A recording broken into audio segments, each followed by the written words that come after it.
In June of 2019, more than 5 years after the start of the Flint water crisis, the Environmental Protection Agency officially said Flint's water was okay to drink. Testing results finally showed that the lead levels were considered normal, but normal isn't zero.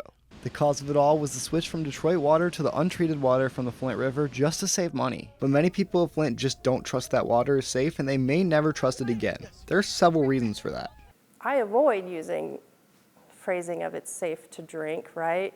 You kind of lean more towards it meets regulations. So, but here, when you're already talking to a community that's so scared of their water, that's not comforting. does not placate anyone. Danielle Land, a pediatric public health research associate at Michigan State University, along with other top pediatricians, all think the same about lead exposure. There is no safe level of lead exposure. The CDC put that wording out in 2012, and it's true.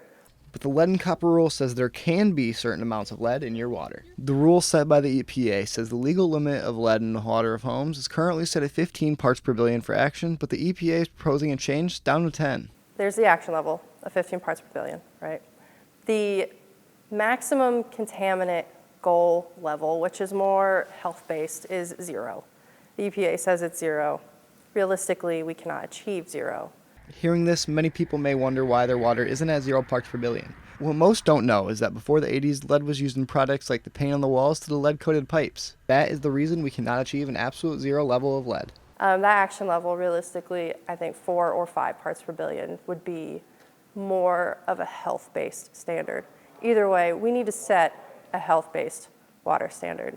Land says 4 to 5 parts per billion would be better because it won't pose an imminent threat to health as compared to higher levels.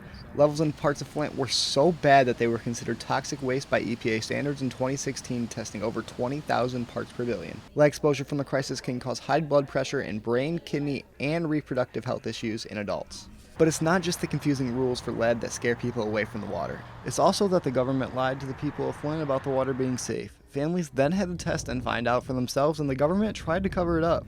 They were then told that no level of lead is safe. Kids were poisoned. Were community members supposed to just go on with their lives? Once you lose trust, that is one of the hardest things to gain back. For me to trust the water again, I would literally have to see a process of the pipes getting dug out and fixed and put back. And until then, I'm probably not going to trust the water ever again. How do you know? I don't trust them. They lied to us once. Will they lie to us again?